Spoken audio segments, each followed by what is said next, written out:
Morning, everyone. My name is Etioni Alderondo, Director of the Melissa Institute for Violence Prevention and Treatment. I want to welcome you all to another installment of the Innovation in Family Violence, in Violence Prevention series. Today, those of you who have been following us during the pandemic know that we have had several really exciting presentations over the course of the last year. I invite you to, those of you who have not seen them, to go to our YouTube channel and make use of these resources to improve your lives and the lives of those in your communities. As you know, the Melissa Institute has been at the forefront in the use of science for the promotion of safety and mental health in communities for 25 years. We are very, very grateful to have the opportunity to be with you again today. Everything that we do, as you also come to know over the years, is free. We provide to you at no cost. And for that, we only ask that you make use of our resources and contribute as you can to support our mission. Today, we have a very special event with Dr. Annette Greca, Distinguished Professor of Psychology and Pediatrics and Director of Clinical Training at the University of Miami here in Coral Gables. Dr. Greca is also a member of the scientific board of the Melissa Institute, and we're happy to have you, Annette, as part of our team. Annette is a nationally and internationally recognized expert on the impact of trauma and youth and families and the impact of peer relations on youth physical and mental health. You can read about her extensive career and many accomplishments in the bio provided with this registration, as well as in the website. And I'll leave you now with Dr. Annette Greca. Great. Well, thank you so much, Etioni. I'm going to shift over to sharing my screen as we kind of get started here. But hopefully you can see this. Can you all see my screen here? Okay. Well, I'm delighted to be here. I'm going to be talking today about interpersonal approaches for reducing peer victimization and also preventing social anxiety and depression for adolescents. And I hope this will, I understand we have a variety of professionals here with us today, and I really hope this will be useful in the work that you do and can apply it to your own work with adolescents. I'll just bring your attention to, I believe you should have had access to a handout, a packet. It's about 18 pages long. I'm sure someone will send the link if you don't have it already, but just to let you know, on the page 2 and 3 of the handout are some resources that are relevant for background material if you want to read more about this kind of approach that I'm going to be talking with you about today. So let's get rocking and rolling. First thing I would like to do is acknowledge my collaborators in this project and all the people who assisted on it, including especially Laura Muffson from Columbia University and one of my colleagues here in Miami, Jill Ehrenreich-May. I also recognize the funding of the National Institute of Mental Health and also the generous participation by Miami-Dade County Public Schools. So to get started, I'm going to ask you first to think about what things were like when you were in high school. And, you know, maybe you were a teen in the 60s or the 70s, 80s, 90s, early 2000. So think back to your teenage days. And what I'd like you to think about is, how many of you remember feeling left out or excluded by your friends, at least on one or more occasions? And how many of you had a friend who shared a secret of yours or said mean things behind your back? So to be thinking back to how this played out for you in high school. You know, my experience is that most people have had these things happen to them at least once or twice, and maybe even more. But now let's fast forward to today, where we've got adolescents who have these same things happening to them, except they are also happening to them in an online format, where with technology has greatly increased the impact of the experiences that can be distressing to adolescents. So what I hope to accomplish with you today is two things. One, this is my overview for what I would call part one. So the first hour that we have together, I'd like to provide a little bit of background on adolescent peer victimization and interventions for that for adolescents, and then talk a little bit about how and why we developed the UTalk intervention, and then share with you some of the current research we have on UTalk and what our ideas about, from a research standpoint, where to go from here. So some implementation and takeaway issues. And then we can we have some questions at that point, and perhaps a brief break. And then for part two, I'm going to describe to you some of the actual nuts and bolts or the specifics of the program. So that's what we have got planned. So starting first with some of the background, peer victimization, as the research shows, it's a risk factor for social anxiety and depression in adolescents.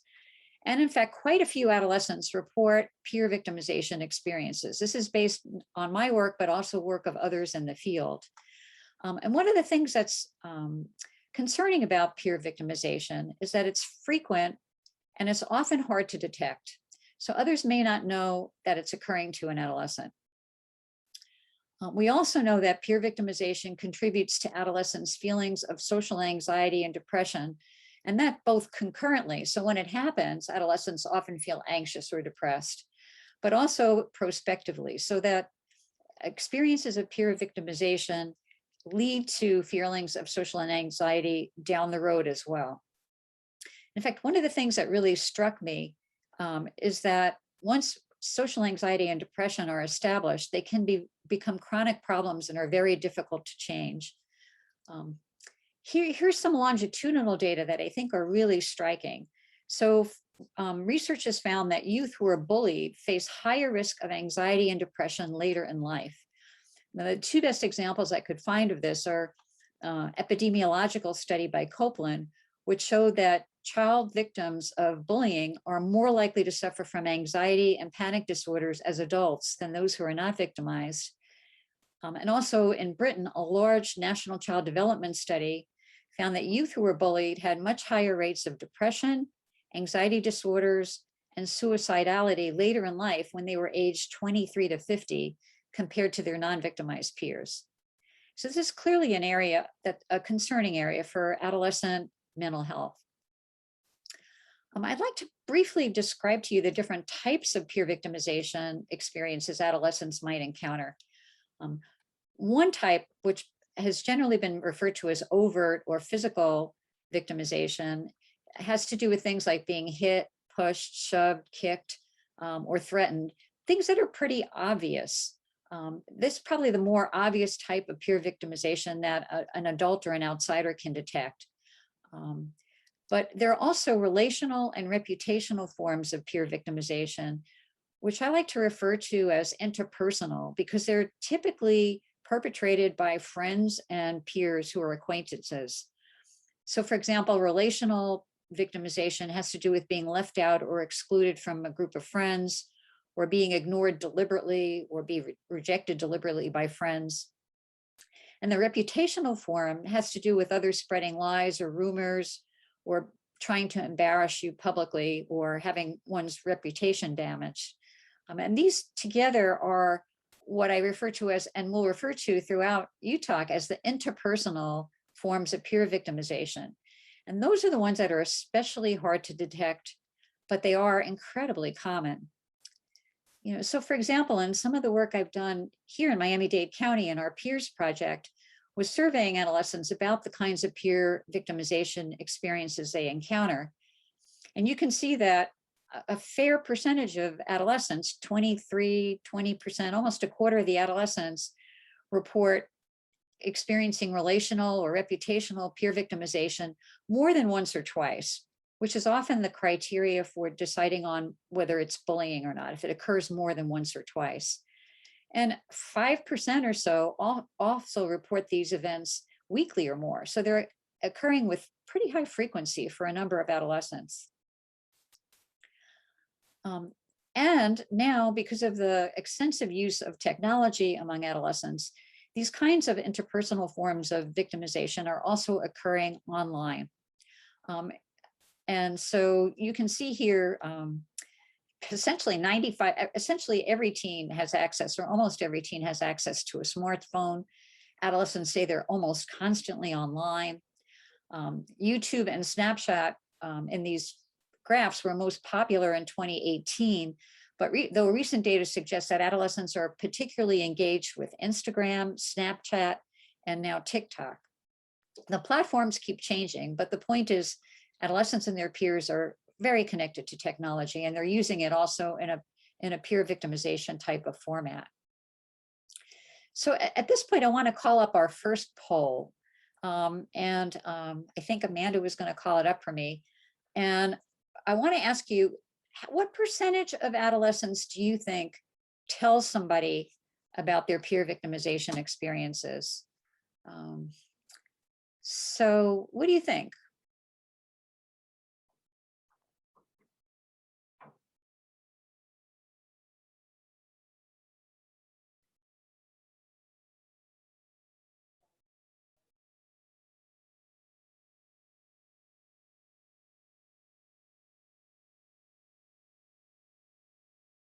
Okay, we've got almost everybody in here.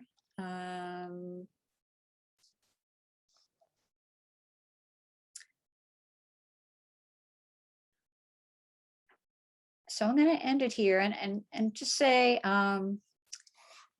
we've got the most people thinking it's less than 50%.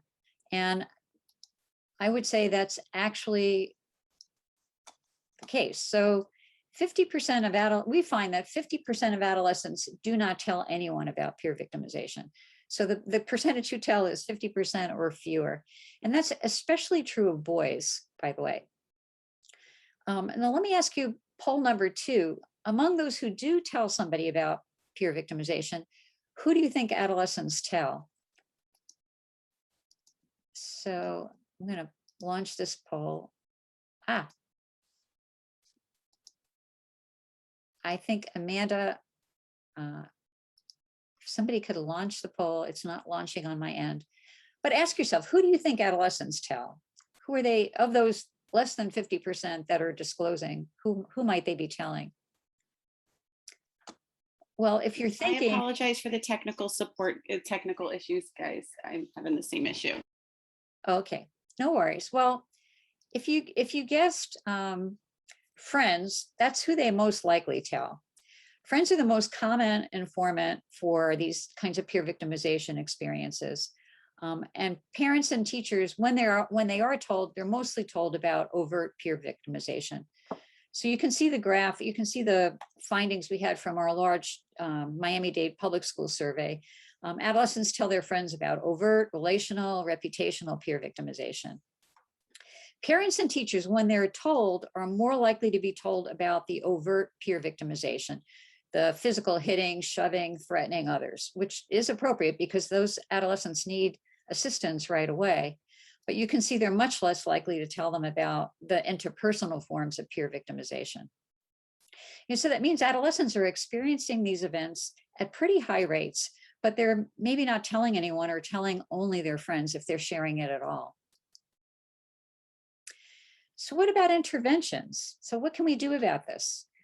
Well, shockingly, there are very few interventions for adolescent peer victimization and the interpersonal forms of peer victimization. If you look at the school-based anti-bullying programs that are available, and some are very effective, they mainly address overt bullying and victimization, not the interpersonal forms. They also focus on children and early adolescents, more so than high school-aged adolescents. In fact, the Kiva program that Christina Salmavali developed in Finland has been imported to the US and shows a lot of good effectiveness data, but mostly with middle school and elementary school youth. So there's not much for adolescents in this realm. So you might ask, well, what about programs to prevent depression or social anxiety? Do they deal with the peer victimization issues? You know, and the answer to that is also no. The data are very limited. So there are some depression prevention programs for adolescents, but they don't deal directly with peer victimization experiences. And in fact, they often target adolescents who have family risk factors for depression, but not teens with peer risk factors for depression, such as peer victimization. So they're not really being addressed in depression prevention programs. And there are no social anxiety prevention programs for older adolescents at this point. There are some intervention programs, but nothing dealing with prevention. And so with that background in mind, that's what led us to developing what we now call the UTalk preventive intervention. It was funded by the National Institute of Mental Health, and Jill Ehrenreich-May, who's an anxiety expert, and Laura Mufson, who's an interpersonal psychotherapy expert, were my main collaborators in this. So the UTalk preventive intervention that we had this intervention development grant for was an intervention that was both selective and indicated. It was selective in that it was focused on adolescents who already reported elevations in either relational or reputational peer victimization. So we were targeting that interpersonal peer victimization. Notice that we didn't include adolescents who were aggressive. If they were aggressive, we referred them to the school counselor and school administration. Or if they reported being the recipient of aggressive overt victimization, we again also worked with the school to have them have their concerns addressed that way. We were trying to identify adolescents who were the victims, but not the perpetrators. We also used a unified approach that focused on dealing with the adolescents who were either socially anxious and or depressed. It could be either one of those. So we recruited youth who had elevations in either social anxiety or depression that were not yet quite at the clinical disorder level. If we identified youth who were having clinical disorders at that level, we referred them for mental health care. So now in doing this, developing this intervention, we decided to use an interpersonal approach. I don't know how many of you are already familiar with interpersonal approaches to treatment, but it's a very strong evidence-based approach. And there are some materials in your handouts that address how you can find out more, both through video and written materials about interpersonal approaches to depression and depression prevention. Now, we used an interpersonal approach for UTalk because social anxiety and depression both have strong interpersonal components. And we know that interpersonal stressors play a role in the development or maintaining both social anxiety and depression. And the interpersonal stressors, peer victimization is one of these key stressors. The other reason why we focused on an interpersonal approach is because there's a good evidence base supporting interpersonal psychotherapy for treating and for preventing depression in adolescents. And in particular, because we were designing a prevention program, our UTalk model was based on interpersonal psychotherapy, adolescent skills training, which is an established school-based preventive intervention. You know, there's already a number of excellent publications on these approaches, but you can see on the left is the book for interpersonal psychotherapy for adolescents, and on the right, interpersonal psychotherapy adolescent skill training, which was developed by Jamie Young, who collaborated for many years with Laura Mufson. And the latter one, the interpersonal psychotherapy adolescent skills training, is the model we used for our UTalk program. So how does it work? Well, you take this interpersonal psychotherapy model, and basically what the intervention is designed to do is to reduce interpersonal conflict and reduce interpersonal stress, while at the same time increasing interpersonal support and competence. And those two mechanisms are believed to lead to a reduction in symptoms or disorder, in this case, depression, and in our case, depression and social anxiety. So how did we actually do this? How did we develop that, take the interpersonal skills training model and adapt it for our purpose? Well, what we did was that the original IPT-AST model had 2 individual sessions and a brief midpoint check-in with the adolescent. This is basically something we administered on a group basis. Can be done individually, but what I'm going to describe to you is the group intervention that we did. The original IPT-AST had 8 group sessions, And in our UTalk model, we expanded it by 2 more sessions so that we would have the opportunity to focus a little more on friendships and peer victimization experiences, which were not covered in the original IPT-AST model. Now, IPT-AST also focuses on these 3 areas of concern: interpersonal role disputes, which is really another way of saying conflict with others, or interpersonal role transitions, which is another way of saying dealing with change in your relationships, and interpersonal skills, which are mainly communication skills. And what we did was we expanded on those 3 areas by adding interpersonal insecurity or concerns about fitting in. And that seemed appropriate because we were expanding it to include socially anxious adolescents. Our content also focused on friendship development and ways to manage challenging peer situations. So we focused predominantly on peer relations throughout the intervention. We also added some strategies for reducing social anxiety. For example, there were already some psychoeducation and ratings that were done for depression, and we did a parallel set of psychoeducation and ratings for social anxiety. So there was weekly ratings of social anxiety and depressive symptoms. We also, throughout the intervention, asked adolescents to make connections between their interpersonal events that are occurring in their life and how they're feeling. And you'll get a better feel for that when in part 2, when we go through that in a little bit more specific detail. Also in the group, we use social approach exposures, both inside group, and we would encourage adolescents to do them outside of group as well, that would deal with socially anxious kinds of situations. So like inviting others to do things or joining others who are having lunch or engaged in other activities.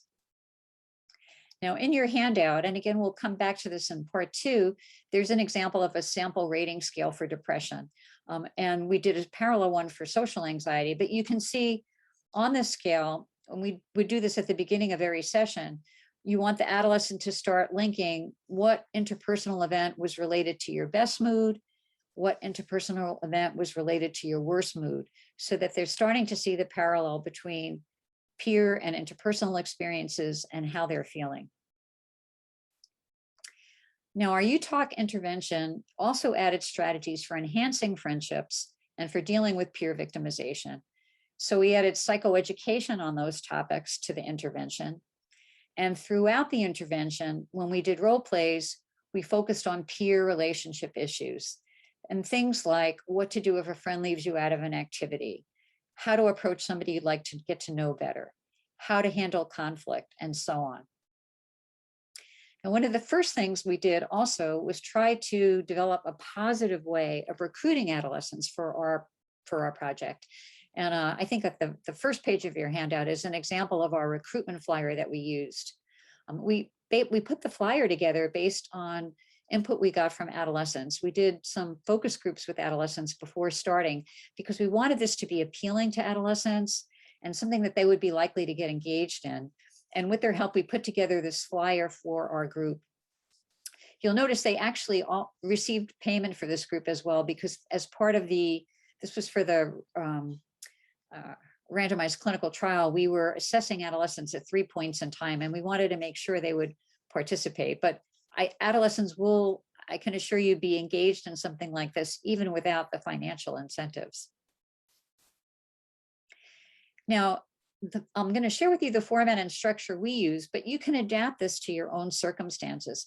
It could be something done in a group, it could be done individually, but what we were doing was group sessions. We first had individual sessions that lasted about 45 minutes, and then group sessions that were anywhere from 75 to 90 minutes. And one needs to determine where we did it in a context of schools. We decided, again, with input from adolescents in the schools, to do it during school, though the logistics of that were a little complicated, but it can also be done after school or before school. We used group leaders, 2 per group, and each of the group leaders had at least some mental health training. For example, they were at least a minimum of a master's level graduate student in psychology. But this could be done easily with counselors, social workers, psychologists, people in the mental health field. We found the size of the groups, 5 to 8, seem to be ideal. If you have too few, it's hard to get much group interaction going. And if you have more than 8, it's a little hard to attend to individual youth's needs. And always we try to keep it positive and fun with snacks. So, I mean, that was kind of generally the format. This is an outline of the sessions, and this is what we're going to spend a little bit more time on in part 2, going through what happens in each of these sessions. But essentially, the first 2 sessions are individual, and it's an opportunity for the clinician to get to know the adolescent and learn about what their relationships are like and what's important to them. Then the next 3 sessions, which are the first 3 group sessions, really are focused on getting the group getting to know each other, providing some psychoeducation, and introducing them to the process of role playing. So we have some practice role plays that can be kind of fun to do. And in those role plays, we also, by the 3rd session, introduce the communication skills that they're going to be using throughout the rest of the intervention. Sessions 4 to 6 are practice. So we use the communication skills first in typical scenarios that adolescents encounter, but then in scenarios and real life experiences that the adolescents bring into the sessions. 7 and 8 are the new sessions we added that focus on friendships in session 7 and peer victimization in session 8 and how to deal with those scenarios.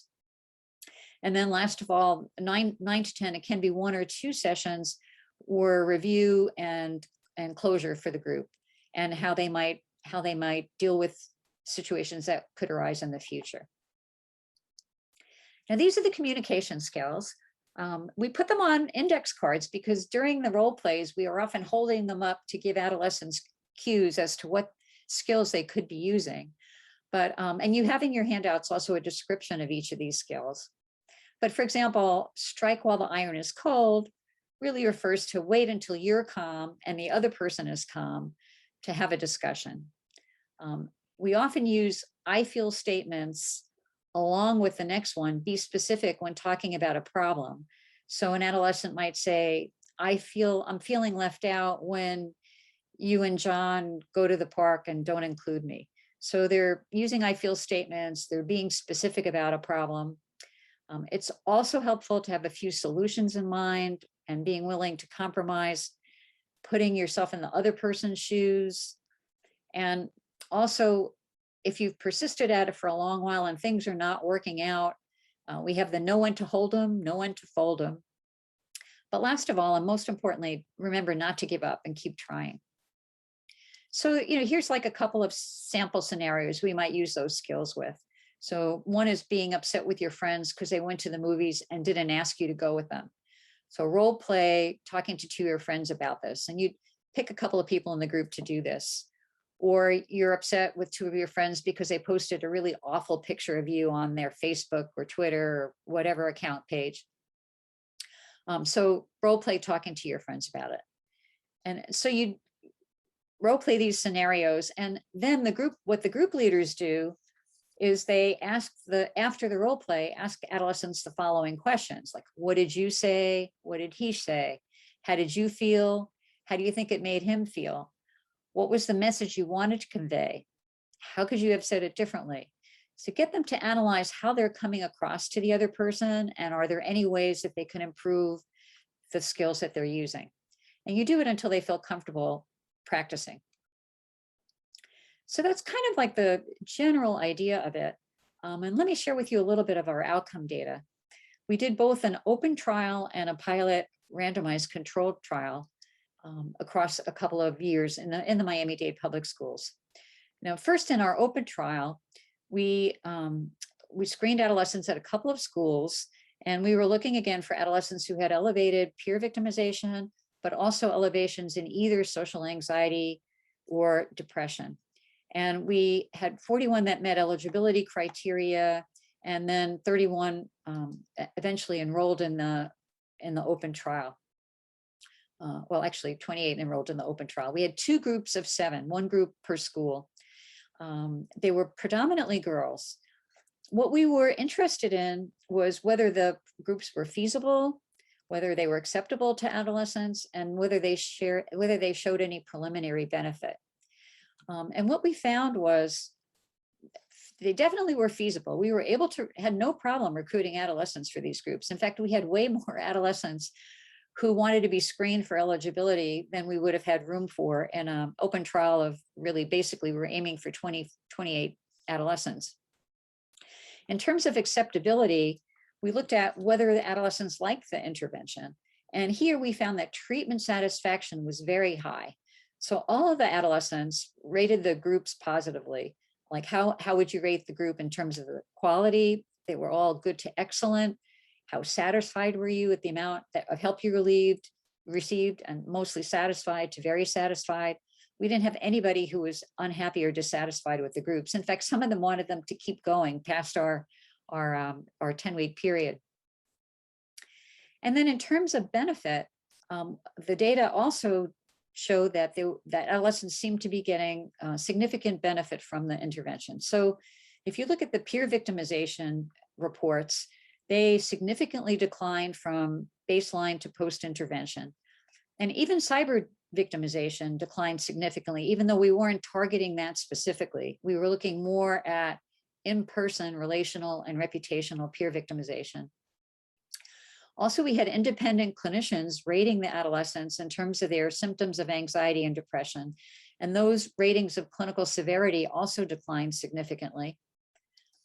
And finally, adolescents' own reports of their feelings of social anxiety and their feelings of depression also decreased significantly from baseline right before the group to post-intervention.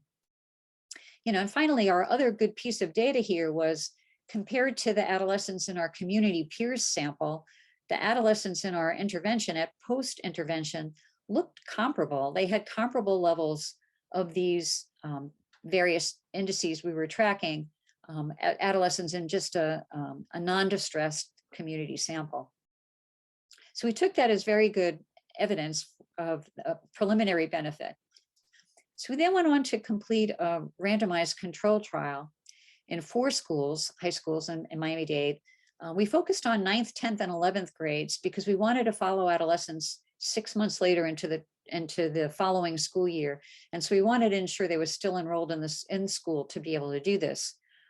And in this particular project, we had 49 students who were randomly assigned to receive either UTalk or an active comparison condition called education support. We had 2 groups at each school, and again, similar in age and predominantly girls. The adolescents who enrolled in our project did report significantly more distress and peer victimization than adolescents in our community sample. And we used this active education support condition as a comparison. It was based on, education support was based on client-centered therapy with emotional education, which has been used as a control condition in some trials of trauma-focused CBT as well. And at the beginning of the intervention, there were no differences between our UTalk and our education support groups. So what's the difference between the two? Well, UTalk really provides education about social anxiety and depression. It emphasizes learning and implementing communication skills. It emphasizes discussing peer relations and strategies to improve peer relations. Now, in comparison, the education support group had education about many different emotions. So it was basically like an emotion of the week. So one week it might be anger, week it might be surprise, one week it might be happiness. It could also be anxiety or depression. And for each emotion, the emphasis was on discussing the parts of the emotion. How do you think when you're angry? How do you feel when you're angry? How do you behave when you're angry? But aside from that, everything else was non-directive. The emphasis was on providing general non-directive support around any distressing events that adolescents in the group brought up. So and this was a challenge doing an active comparison group, but we did it because we felt that this could be a good comparison that had been used in other evidence-based treatment research. So how did adolescents like it? Adolescents liked actually both UTalk and the education support. Again, adolescents rated the quality of the group as high. They were satisfied, mostly satisfied with the amount of help they received. I think maybe once out of 49 students was a little indifferent, but generally the treatment acceptability was very high. And interestingly, for the ratings, adolescents improved actually regardless of the group they were assigned to. So if you look at the clinician ratings for how severely anxious or depressed adolescents were, we found that those ratings decreased significantly from pre to post test, and in fact, even continued to go down a little bit further at the 6-month follow-up. The same was true for adolescents' own reports of their social anxiety. They decreased over time, they decreased and maintained over follow-up, but it was not different across the two groups. And for adolescents' ratings of depression, again, depression decreased over time. And although the change wasn't significantly different by group, you can see the pattern suggested that there was a much greater decrease for adolescents who were enrolled in the UTALK condition than for those who were enrolled in the education support condition. Now, finally, we asked ourselves whether these findings might differ for boys versus girls. That was one of our questions going into this, or it might differ for those adolescents who had already had high levels of family support versus those without high family support. We didn't find any differences for family support, but we did find some provocative findings, I think, for boys versus girls. In particular, we found that the data suggested that boys may have improved more with the education support condition, but the girls improved more with UTALK. So you see the girls, the UTALK is in green, and the boys on the left improved more with the orange education support condition. The girls on the right improved more with UTALK. That was for their ratings of social anxiety. And we got the same essential pattern for depression. Again, girls improved much more significantly with UTALK. The boys improved more with education support. These are tentative findings because essentially we had a very small group of boys. So let me just mention a few conclusions and takeaways, and then we'll open things up for questions. But so what did we learn about UTALK? Well, I think there are a number of pros here. Adolescents liked the intervention. There were significant declines in peer victimization, anxiety, and depression. Although I didn't show you this slide, it also increased social support from friends.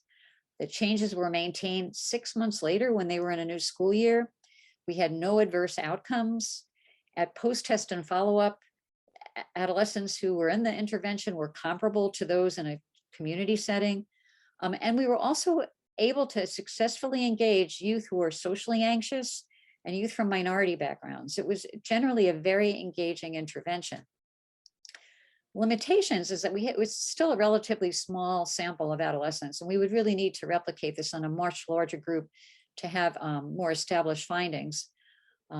We also found it difficult to test change in the clinician ratings because if adolescents there was a restricted range of ratings, because if adolescents were extremely high and already showing clinical disorder, we referred them out for treatment. Also, we did find that UTALK were not significantly different from those receiving the education support. Now, on behalf of education support, let me just say, I found that sort of provocative and went through the literature to see if I could find any parallels, at least in the prevention of adult depression. And there is a meta-analysis done with adults that suggested that peer support was better than usual care for adults with depression. And also that peer support was not that different from cognitive behavioral treatment in at least 7 randomized trials with adults who were depressed. This made me think that this is also another area worth exploring more in future research, because peer support could be a potential strategy, particularly for low resource settings. It's a little bit easier to administer than the UTALK program. So in closing, let me just say, what did I learn? One thing I learned was adolescents desperately need help and want help with their interpersonal relationships, but schools have very few resources available for this, and particularly for anxious and depressed youth. Schools are understandably much more equipped for dealing with or focused on dealing with crisis things that arise, which arise fairly frequently.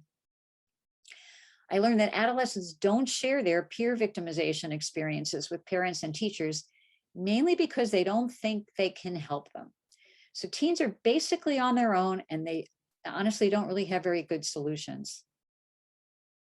I also learned that an interpersonal approach is an excellent fit for dealing with peer victimization, and potentially peer support may also be good, potentially for especially in low resource environments. And I also learned that implementing school-based interventions is challenging. But worth doing.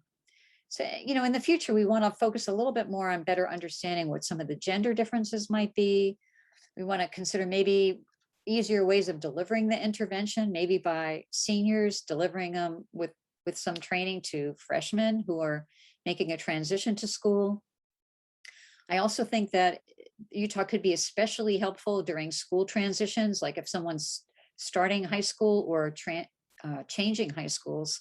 And it can also be applicable to a number of pediatric health applications where adolescents are also feeling anxious or depressed because of peer relationship issues. So let me just play this one brief video, and then we're going to open it up for questions. These are some high school students that came to one of my presentations about UTalk, and they wanted to bring it back to their high school. So let me just show you what they think.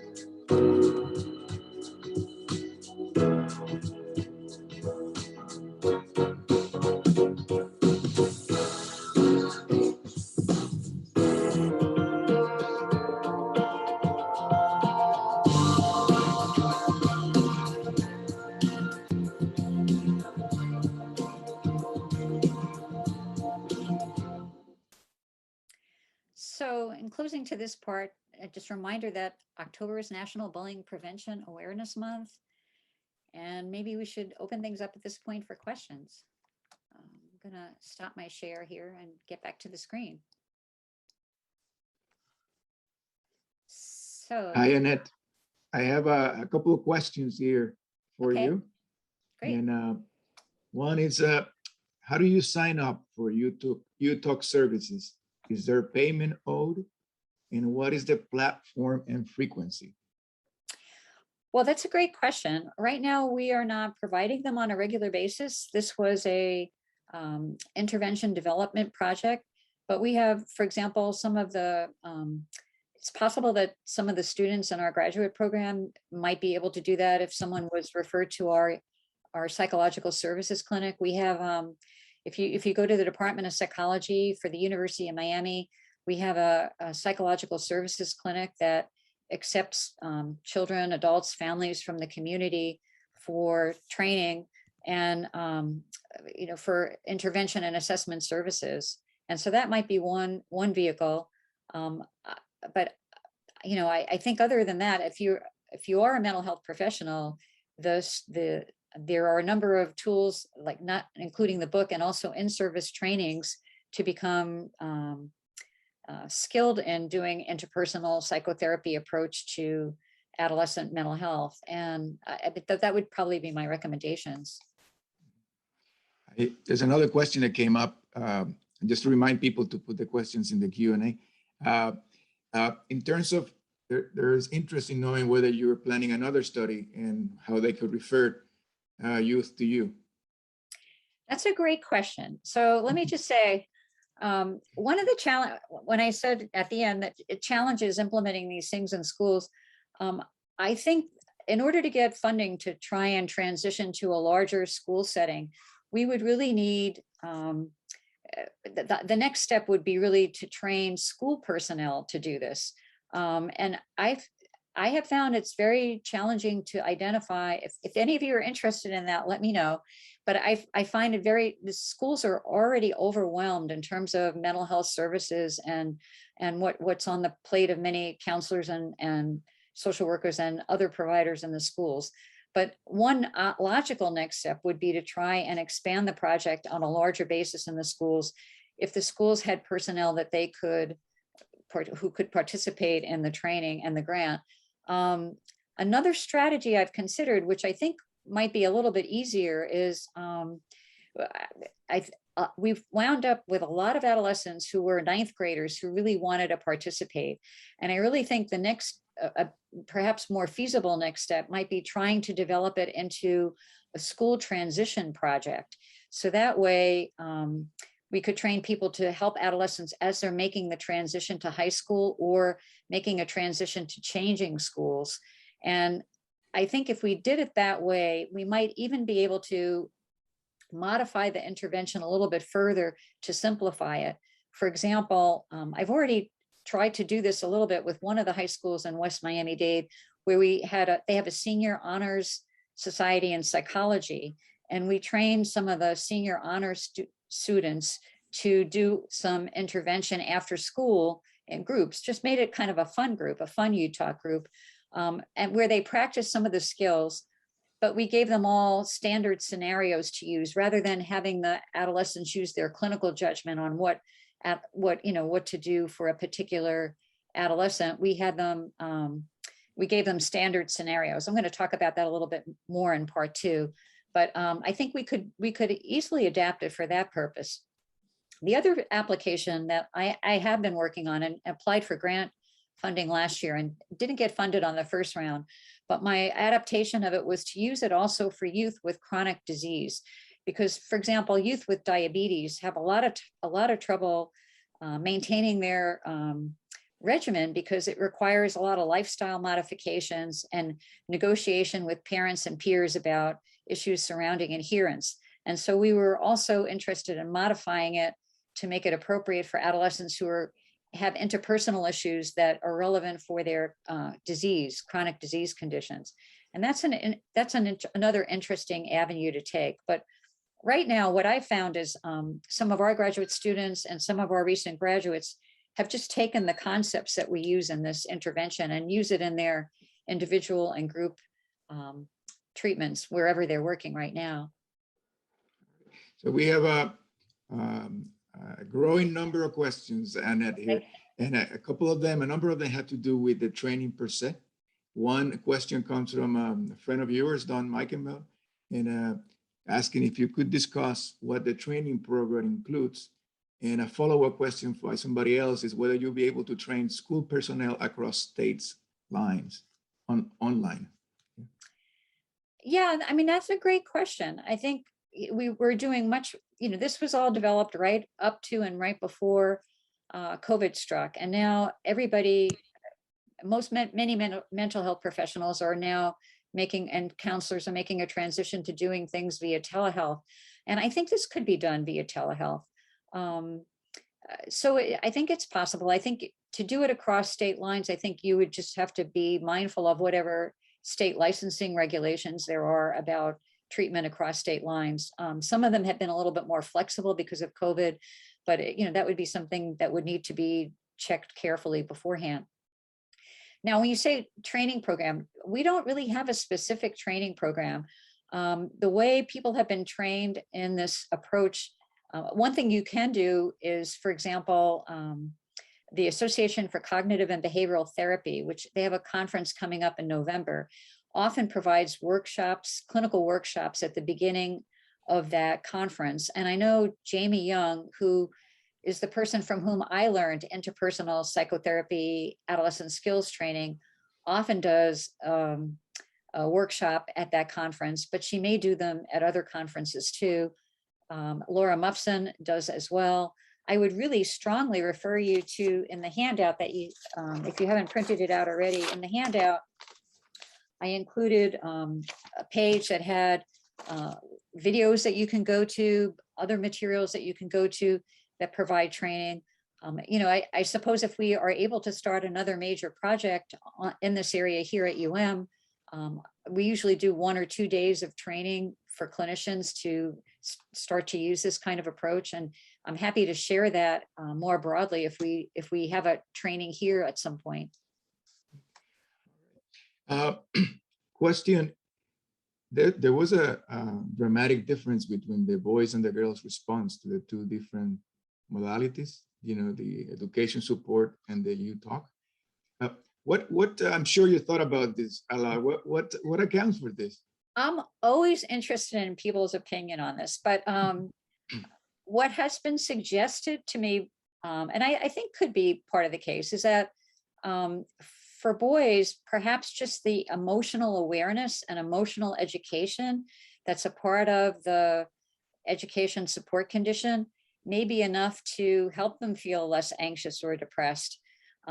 Girls, evidence suggests girls are a little more savvy than boys in terms of understanding emotions, and also that girls may even be more the target of these interpersonal peer victimization experiences than boys.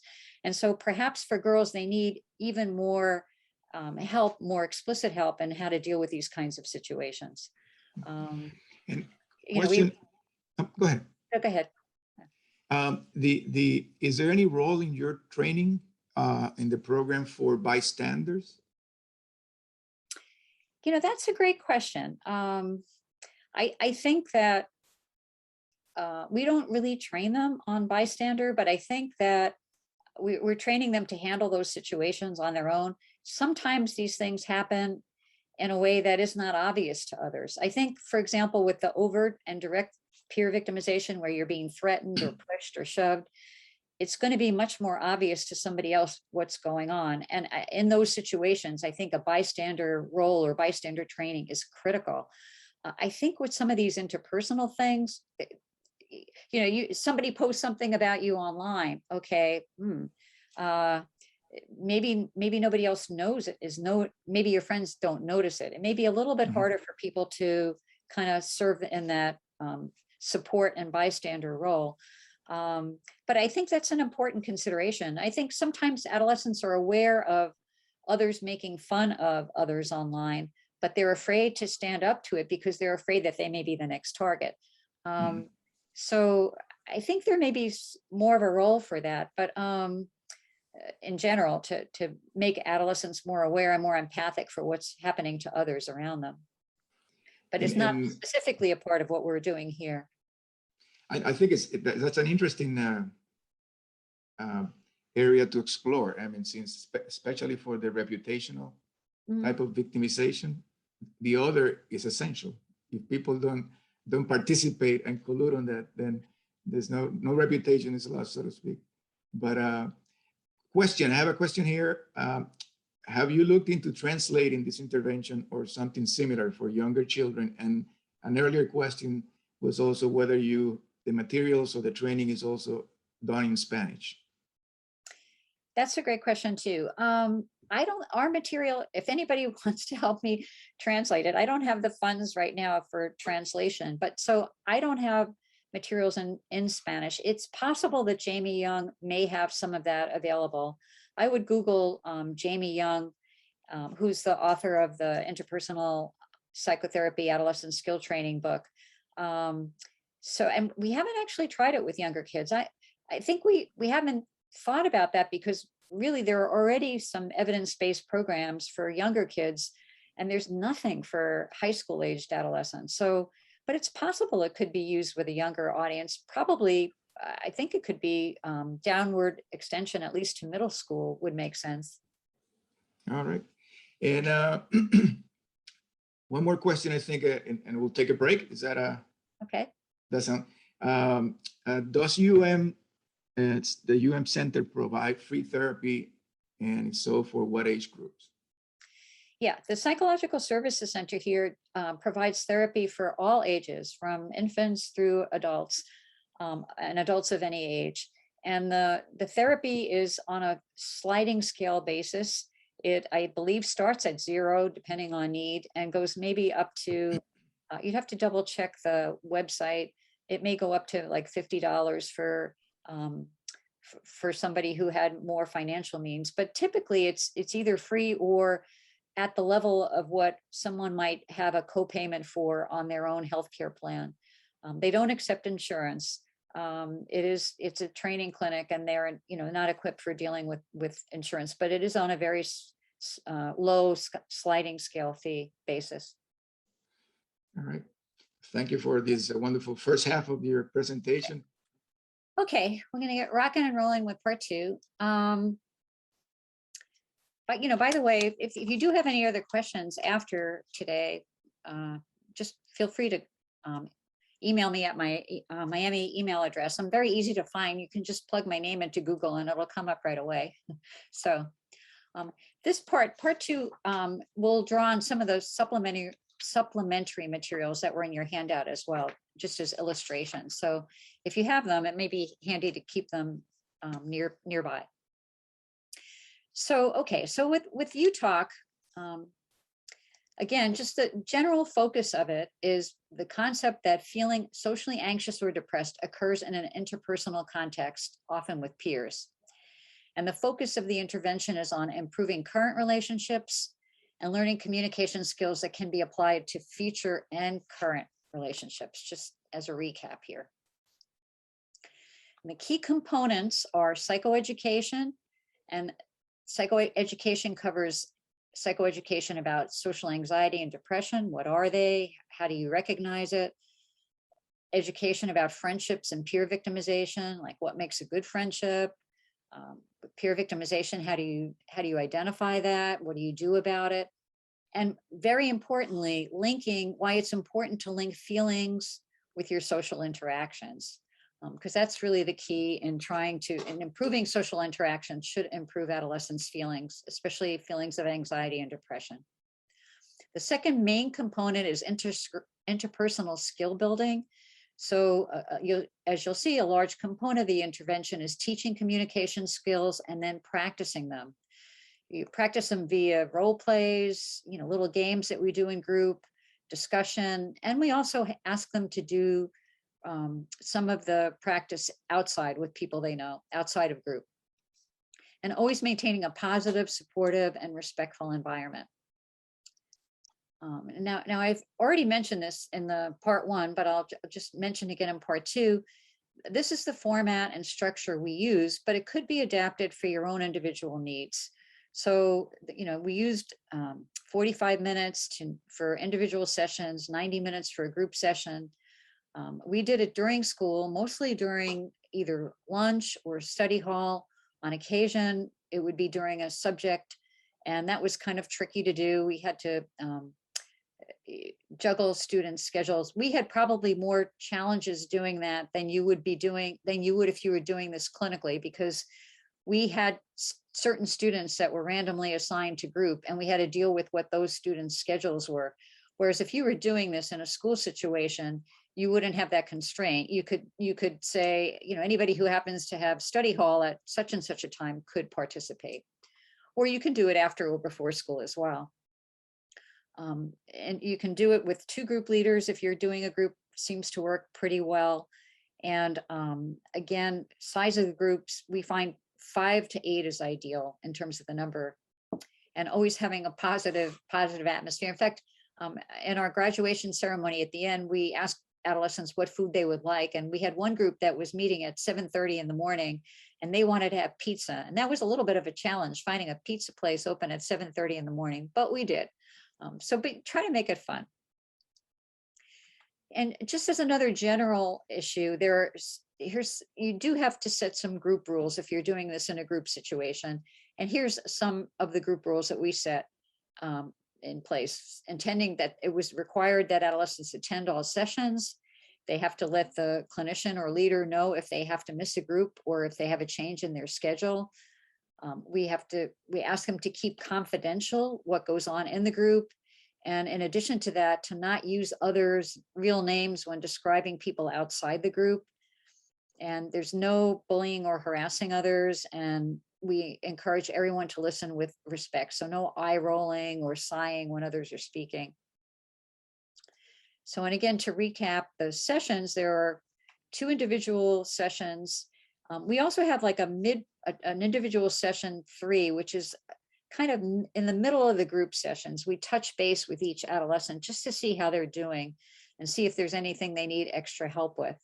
And so that was kind of a briefer session mid group. And then again, our groups are divided into the getting to know and learning basic skills phase. 4 to 6 are the practice phase. 7 to 8 is continued practice with special attention on friendships and peer victimization. So let's take a look at each of these sessions. So in the individual sessions, the main thing the clinician's trying to do is get to know the adolescent better and establish rapport with them, cover the idea of what prevention means. And 2 of the important tasks during the sessions is to complete a closeness circle and identify that individual's goals for the group intervention.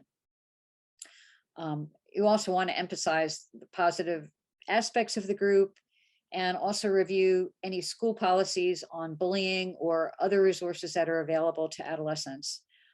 So we review all that stuff, but let me go back to the closeness circle and identifying individual goals, because that's really at the heart of this.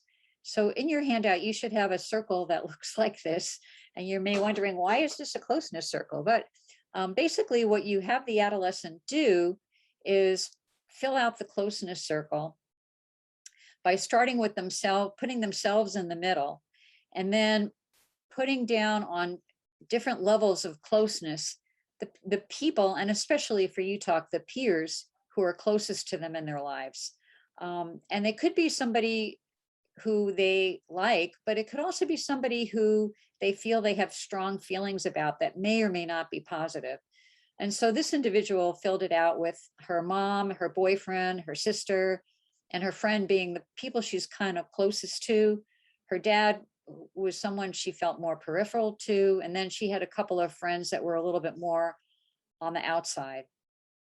So once an adolescent completes this closeness circle, then what the clinician does is ask them specific questions. And you've got a handout in your handout packet. There is a list of the questions that you could use. So you might say, okay, we're going to start now. Tell me about your friend Janice. And you might use the questions to guide your discussion. So you would say, what do you and Janice do together? How do you get along with Janice?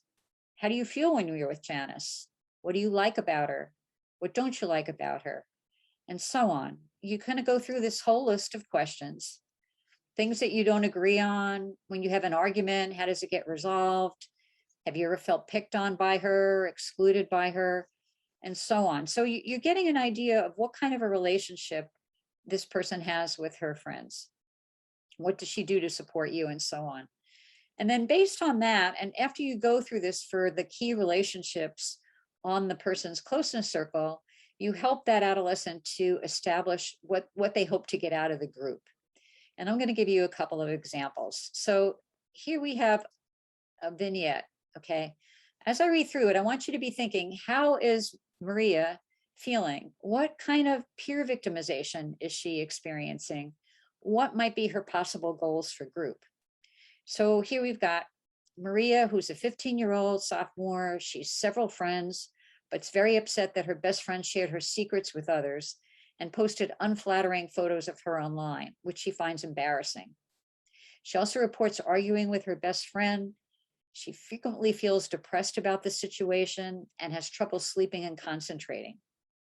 She feels self-conscious about her appearance and dislikes speaking or eating in front of others. So how is she feeling? Is she anxious? Is she depressed? What kind of peer victimization is she experiencing? Is it relational, reputational? What might be some goals for her?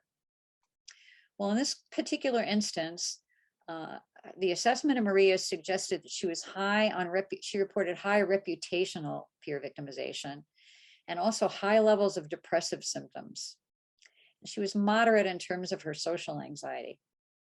But the clinician in working with Maria thought her UTALK goal should be to enhance her conflict resolution skills, so particularly to resolve her conflict with her best friend who was sharing her secrets.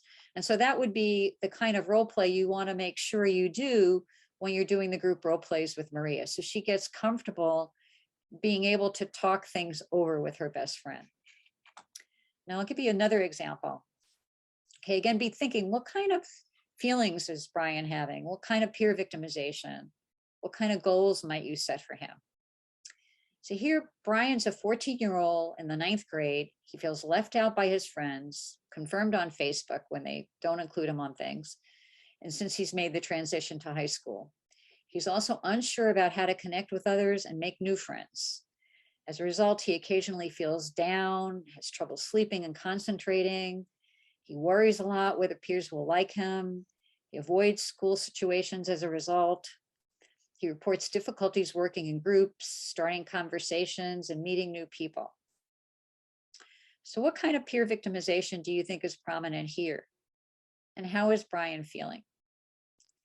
Well, his assessment revealed that he was reported high levels of relational peer victimization.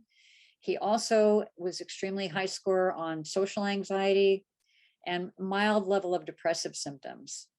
You know, goals for Brian might be trying to help him increase his social context and fitting in with others, especially now that he's in a new high school situation, and also improving his communication skills. So those would be things that the clinician would be thinking of when you work with him in groups, or if you were doing this individually with him individually. So that's kind of the point of the individual sessions. You get to know the adolescent, you try and find out what their goals are or how you can focus them to benefit from the intervention. Then you move into the group session. So these are the first 3 sessions, getting to know one another and learning more about role playing and communication skills. So for the first group session, you know, really you want to try and establish a little bit of camaraderie among the group. So, you know, there's introductions and icebreakers. You review some of the group rules. You discuss friendships and what we call them peer challenges rather than peer victimization. Some challenging peer situations could be maybe have an open-ended discussion of adolescent issues. But one of the things I'm going to highlight here is starting with the first session, and for each session afterward, you begin the session by completing weekly ratings of feelings of social anxiety and depression. And in your packets, you have copies of what those ratings are. So we would have adolescents first fill out right at the beginning how they felt in the past week, surveying their feelings of depression. And we would do the same for social anxiety. And we would also ask them to link, this is the scale that helps to link their interpersonal events with how they're feeling. So you'll notice, you'll ask adolescents what their best mood is. 1 is the best you've ever felt, 10 is the most depressed you've ever felt. But on this inventory, we also ask what interpersonal event was related to your best mood and what interpersonal event was related to your worst mood. So you're getting them to link what's going on in their social world with how they're feeling. You do this for both depression and for social anxiety.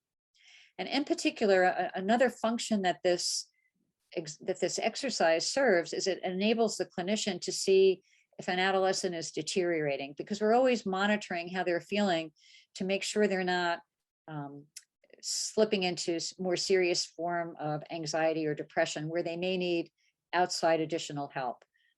We didn't have that happen during our groups, but that is an important function of this weekly rating scale.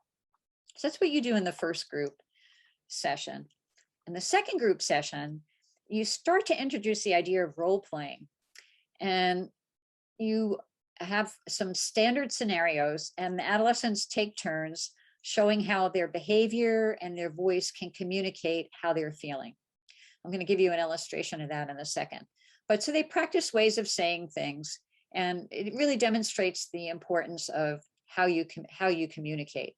So for example, some of the scenarios we use are things like, say the following looking down in a quiet voice, I'm fine, nothing's wrong, I'm fine. Or say it in a calm voice, or say it in a loud voice. The adolescents take turns doing this, and they find this kind of fun. Everybody usually giggles at first, and it's a great way to ease into doing role plays. I'm going to show you a couple of illustrations of an angry and a more gentle way of depressed way, perhaps, of saying things. I hope you can hear this in your online experience, but let me just show you one of the role plays. Sure. Susan, I don't want to sit at that table for lunch. Those kids make me uncomfortable. If you're going to eat with them, I'm just going to eat by myself. Versus, Okay. Susan, I don't want to sit at that table for lunch. Those kids make me uncomfortable. If you're going to eat with them, I'm just going to eat by myself. so I think you get the idea. One was a little more angry, one was a little more sad. These are graduate students playing the role for me, but you know, when you do it in a group, adolescents have a lot of fun with these scenarios, and it gives them some experience role playing. Sure. So that's session 2. In session 3, that's when you introduce those key communication skills, and start to discuss what are they, how do you use them, maybe start to role play in a simple scenario using the communication skills. So remember, these are the skills: strike while the iron's cold, using I feel statements, being specific about when talking about a problem, and so on. And we put these on index cards because when we're role playing in a group, it's great if you have a couple of people role playing and maybe another person who's sitting on the sidelines holding up cards to give the role playing individuals some help and reminding them about some skills that they could use. After there's a role play, what the group leaders do is analyze it with them. So they ask the participants the following questions: what did you say? What did she say? Back and forth. How did you feel? How do you think it made him feel? What was the message you wanted to convey? How could you have said it differently? And you have them practice until they feel comfortable in the role. Sometimes you may even have the adolescents switch roles. If you're scripting them for something that they're expecting to come up outside of group, you can have them practice it in group until they feel comfortable with it, and then try it out with others outside the group over the week or over the time period between sessions. So let me give you an illustration of this. So here's one of the scenarios you could use for this. Eduardo is a 15-year-old. He found out that his friends formed a biology study group and didn't invite him to join. They meet on Tuesday after school and often go out after. Although he has an A in biology and doesn't need any extra help, he feels left out and is worried that his friends no longer want him around. So let's see how Eduardo might be able to use some of the skills to negotiate this situation. Katie, you told me that you and Miranda made a study group together, and I felt really left out because I also need to study, and now I'm worried that I'm not going to get a good grade. And maybe you just like weren't thinking about me, and you and Miranda hang out all the time anyway. But I don't know. I really would have liked to have been included. No, I don't know. We just talked about it at lunch, you know, after gym class, and it just kind of happened. But if you want to join, I mean, that's fine. Yeah. Do you think I could come to the next one? Yeah, we're meeting on Tuesday. So yeah, you can come to the next one. Yeah, that's awesome. Perfect. Okay. So you can see he was trying to use I feel statements, trying to have an alternate solution. He was striking while the iron was cold, try to put himself in the other person's shoes, and so on. So you kind of practice these things until the adolescents feel comfortable with what's going on. And again, the manual has some sample scenarios that you could use, which reflect being either conflict situations with a friend, or a transition in your role, or trying to fit in. Some of the key themes that you see in the interpersonal approach. So you do that in the 3rd session. And then in the middle group sessions 4, 5, and 6, basically what you do is practice. Practice makes perfect. So you review the communication skills each week. You role play scenarios. First, you could choose ones that are from the scripted ones in the manual, or you can then start incorporating real life scenarios that adolescents bring into the group. So what they're currently experiencing trouble with. In all of these, you want to praise participation.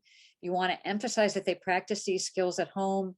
And in group, you like to help them script the scenes so that they feel comfortable before they actually have to try it out in the real world. In the following, if you do give them an assignment to try something out outside of group, then you want to deal with that at the very beginning of the subsequent group. So you ask, how did it go? You were going to approach Juan about playing basketball with him. Did that work out? If it did, great. If it didn't, maybe you'd role play what happened and try to see if you can get him, the participant, to have a better strategy for dealing with it next time. So then we segue into the later phases, group sessions 7 and 8, which are the new ones that we added to the program that really focus on friendships in 7 and peer victimization in session 8. And the overall goals of these sessions are to identify positive friendship qualities and practice skills related to making and keeping friends. And then also practice identifying and solving challenging peer situations, like being ignored or being upset about someone talking behind your back or revealing your secrets. So more specifically, in session 7, which we call I Get By With a Little Help from My Friends, what you do is, there's an exercise on how to identify positive friendship characteristics. And also another important element of this session is helping adolescents discuss and identify supportive adults. You know, sometimes there's, in a school situation, a teacher or someone an adolescent feels is supportive and who they could go to if they're in a bind or upset. And so it could be outside of the school situation too, of course, but we get adolescents to help identify people that they find to be supportive adults. And here's like one of the exercises we use in that session.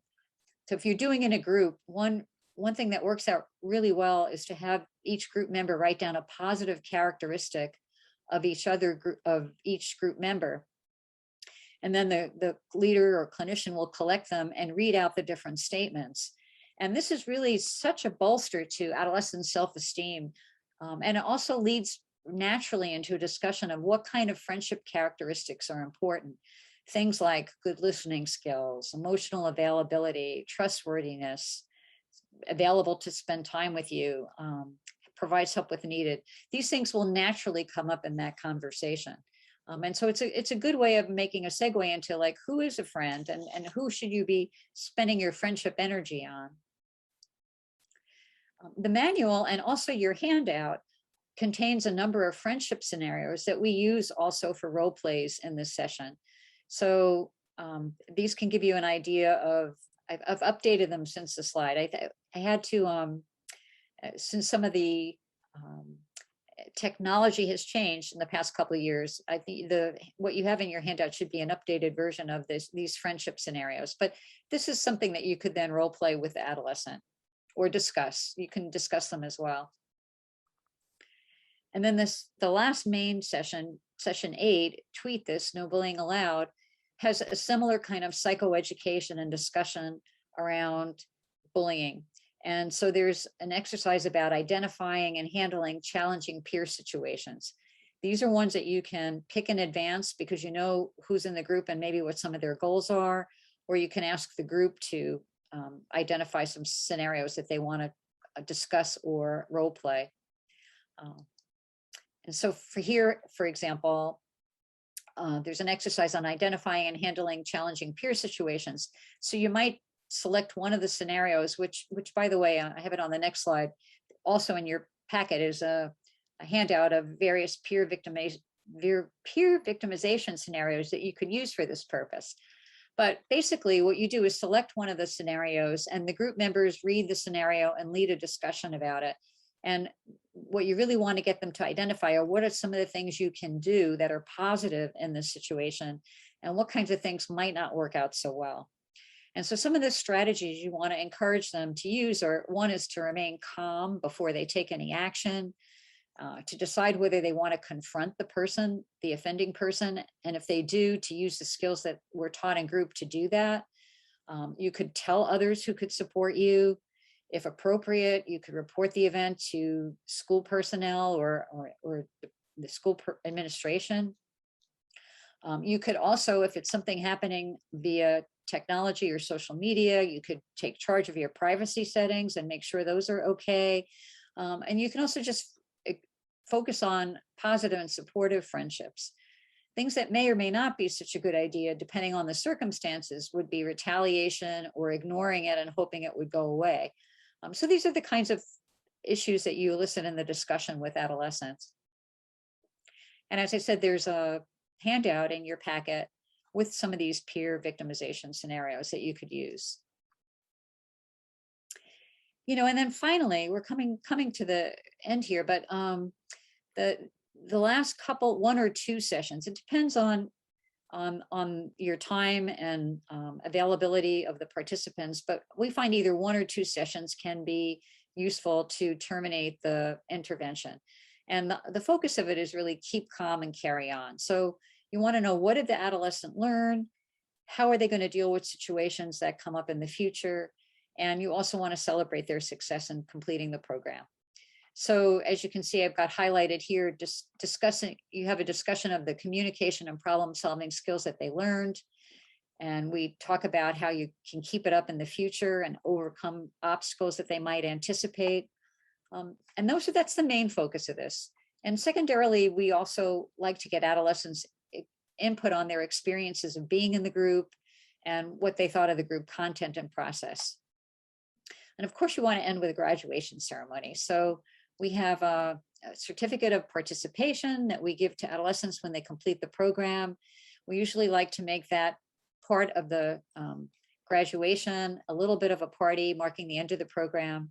As I mentioned earlier, we had a pizza party one time at 7:30 in the morning to mark the end of the group. But whatever adolescents feel they would like to do to celebrate, we usually go along with their wishes on that. So, I mean, that kind of in a nutshell gives you an overview of the program. And, you know, maybe what I can ask you is to think about is, how can you apply UTalk and some of the work that you're doing? I know many of you are working in mental health or counseling capacities, and what challenges might arise in your doing in implementing it. And, you know, I'll just generally also open things up for questions. But if you're interested in more information, or even maybe potential collaboration, should we move forward with another project, just send me a note. I'm very easy to reach. So I'm gonna stop the screen share here and see where we're at with questions. Thank you very much, Annette.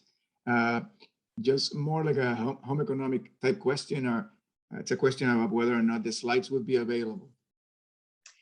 Yes, I can post a PDF of the slides, or I don't know if it's easier to post it on the website or send it to the participants. One thing I will ask, if I share those, to respect the fact that they are intellectual property, and to, I have a little cautionary statement about being careful about sharing them, but, or, you know, if you need more information, you can also contact me directly. But I don't know, Etienne, what is the best way to make a PDF of the slides available? Yeah, we can certainly have it as part of our information on the website. That makes it easier. And I encourage people also to reach out to you directly, as indicated in your slides, you know, so they can let you know who they are, what are they using it for, and you give permission to be used. Okay. Okay. I have a question here. Do you have any evidence or data that speaks about the transferring of the UTalk skills to social media messaging by the youth? Are they talking differently to each other? Are they being more effective in communicating? I mean, that's a great question. I don't know how they're translating it into social media.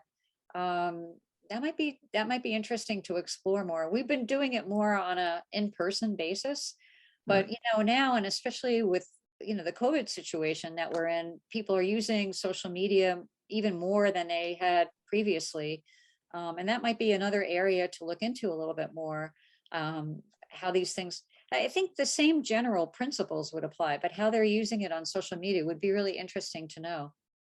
Yeah, I mean, it's you know, that social media, one of the things that it does is it decontextualizes the conversation. And part of what you're doing is reclaiming that in the training with the youth. They're beginning to understand really what it is that I want in the relationship, what it is that they want, you know, and how it fits in, what are the points of conflict. So I think this is interesting. You know, that youth now spend the same type of youth that you were working with between 6 and 9 hours a day on online communication platforms. So I think anything that we can do to sophisticate that piece of their life, and I think you got some of the tools here to do it, would be great. I have another question. Is that to do with the do you know if I would imagine that the kids who go through the youth talk training are not only more confident and feel better about their ability to engage others, but that perhaps they talk more to others during the week now than they did before. Is that, you have evidence to that? I mean, I haven't actually measured that directly, but one of the things that we have tracked after during the groups and after the groups is how much they feel supported by peers and how much they feel supported by parents.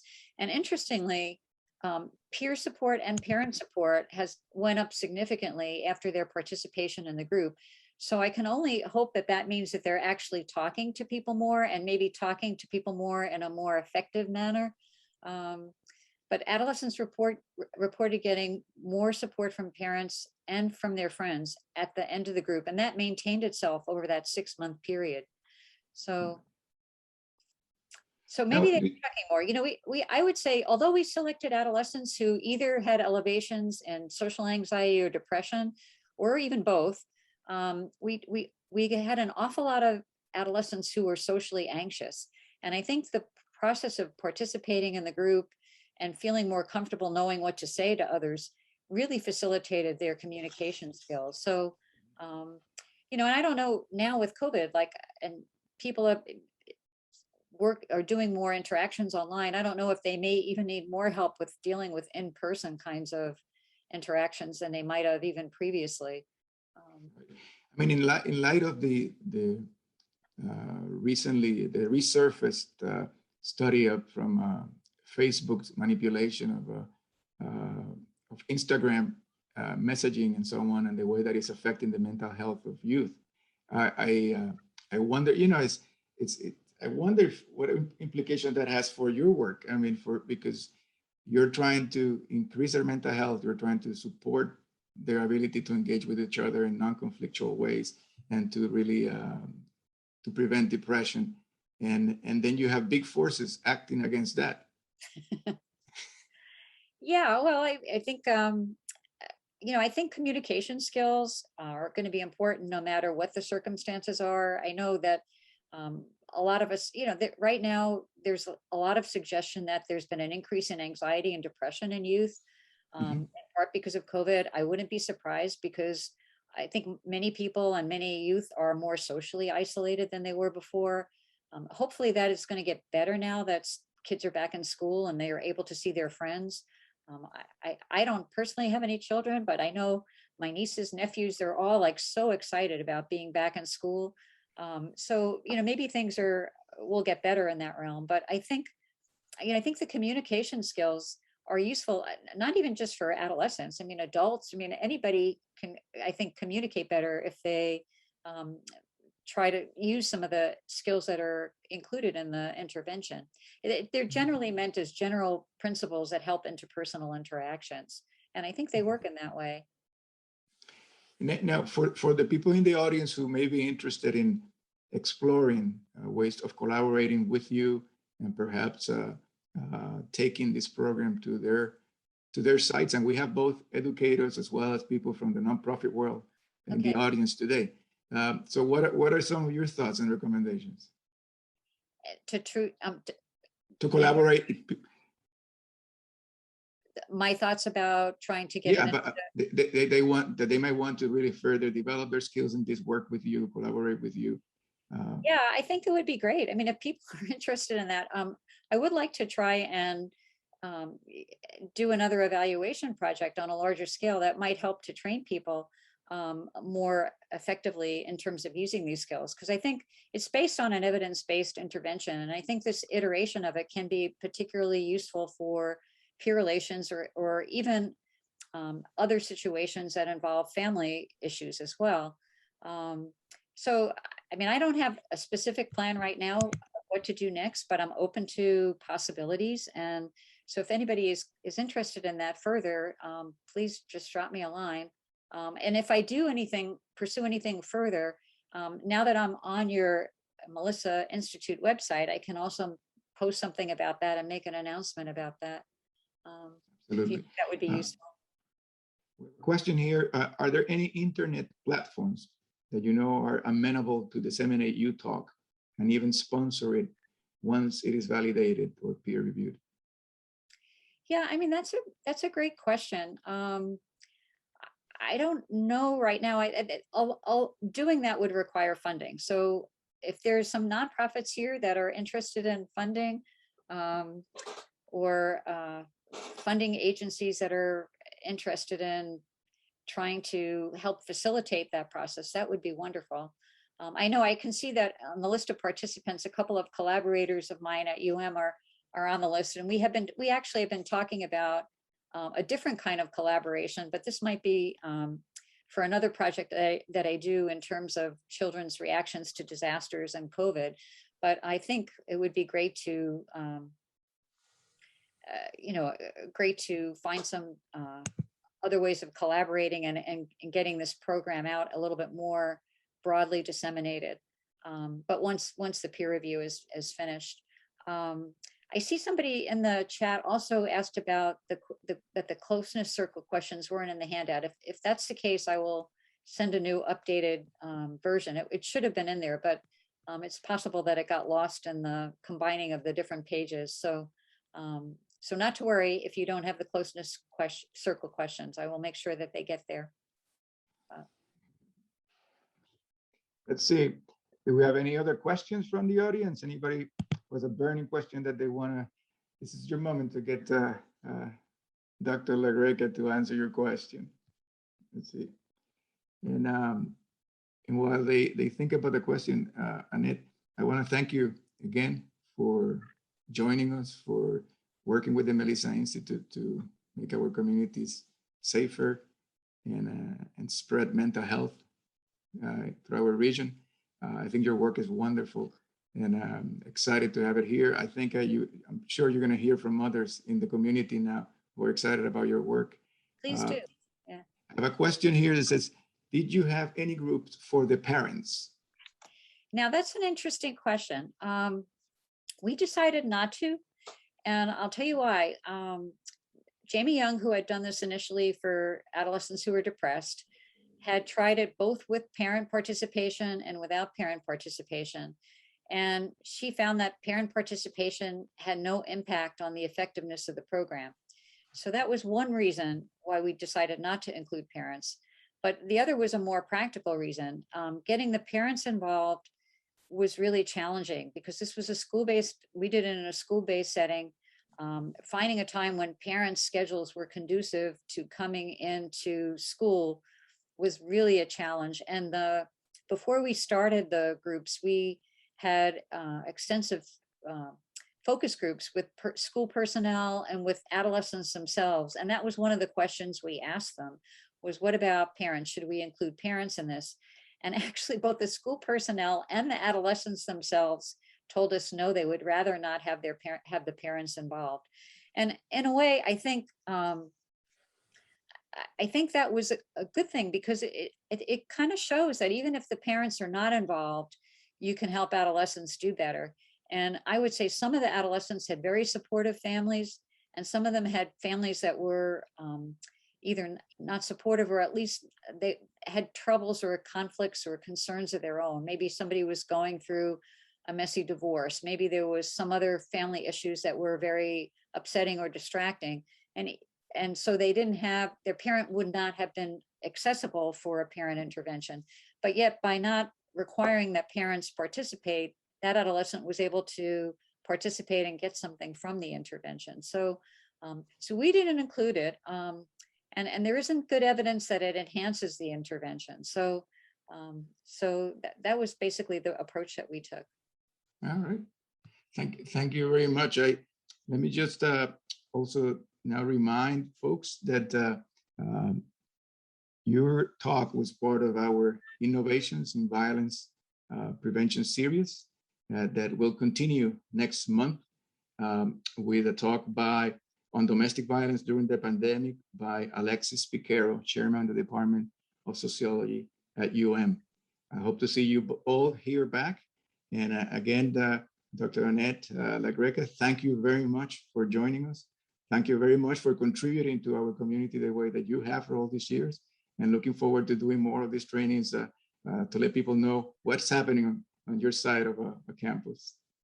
Well, thank you, Atione, and I'd like to thank all the participants today and people who signed on. So thank you so much for your time and attention. And really, if you have any other questions, just shoot me an email.